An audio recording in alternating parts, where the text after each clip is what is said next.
Cerita 20. Ahad 11 April tahun 2021. Pagi, aku berolahraga naik motor santai menyusuri jalan Talas Salapan. Di perjalanan, aku melihat seorang wanita berhijab dan bercadar loreng putih hitam berjalan kaki, jalan sehat. Sepertinya seusia ibuku. Di pikiranku, jika mertuaku menggunakan cadar, mungkin gayanya seperti itu. Tidak jauh dari situ, aku melihat seorang wanita seusia bibiku berolahraga jogging menggunakan hijab.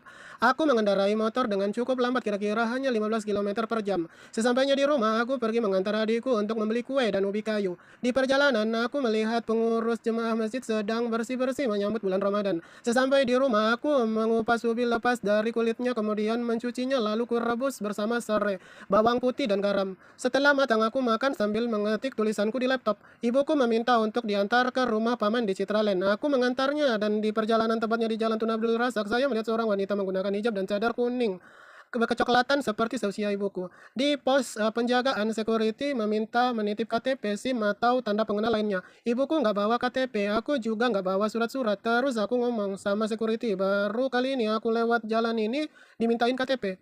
Katanya aturannya kalau tamu harus nitip KTP. Ya kalau aturannya saya mengerti juga. Ya sudah, telepon saja tuan rumahnya. Ibuku menelepon tuan rumah, kemudian disuruh ngomong kepada security itu. Dan aku pun mengantar ibuku sampai ke depan rumah paman. Kemudian aku langsung pulang ke rumah. Aku buat mie instan, kuah pedas ditambah ubi rebus, kemudian aku makan. Tak lama setelah selesai makan, azan zuhur berkumandang, lalu aku sholat, kemudian pergi tidur siang. Soalnya kepalaku sedikit pening, mungkin tensi aku lagi naik. Sorenya aku bangun, ibuku menelepon minta dijemput. Ya aku jemput di pertigaan Jalan Aropala dan Jalan Parosmina Sopa. Di perjalanan aku melihat jelas dua orang wanita tak berhijab berdiri di sebelah kanan. Sepertinya aku kenal. Kemudian satu wanita berhijab turun dari mobil. Sepertinya pernah aku lihat.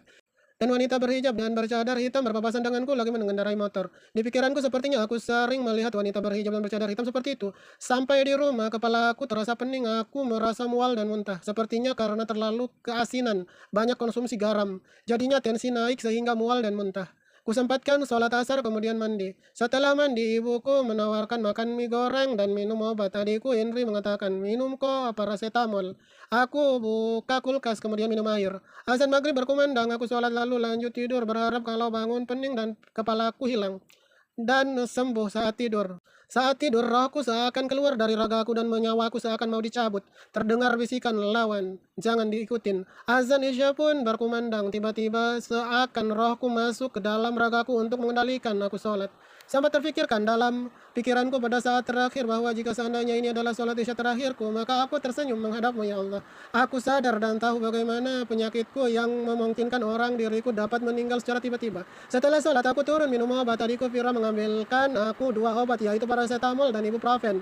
Aku tanya kepada adikku, mana yang bagus ini? Ia mengatakan salah satunya, Mi, kamu minum, sama aja fungsinya. Akhirnya aku minum ibuprofen, kemudian pergi tidur. Setelah 1 jam lebih aku tidur, kemudian bangun, aku lihat jam 21:59 waktu Indonesia Tengah. Aku ke ruang tamu, saya lihat kue pastel di meja dalam box. Adikku Ance mengatakan, makan mie itu kue. Dan aku makan satu pastel kue risau. Selalu ke dalam dapur makan mie goreng yang ditawarkan ibuku tadi. Kemudian aku memanaskan air, aku minum air hangat. Perasaanku sudah mendingan. Lalu kubuka YouTube dengan rekan Al-Quran Surah Ar-Rahman, doa ruqyah, salawat, lagu Arab, serta beberapa kajian filsafat dan ceramah singkat. Aku sempat buka Facebook, kemudian beri komentar. Tak lupa sempatkan menulis sedikit mengisi catatanku. Kemudian aku pergi tidur. Aku merasakan bulan Ramadan sudah datang. Pagi jam 5:00 waktu Indonesia Tengah, aku bangun, sholat subuh, sudah telat. Perasaanku sudah mendingan, cukup sehat. Lalu aku tulis cerita ini.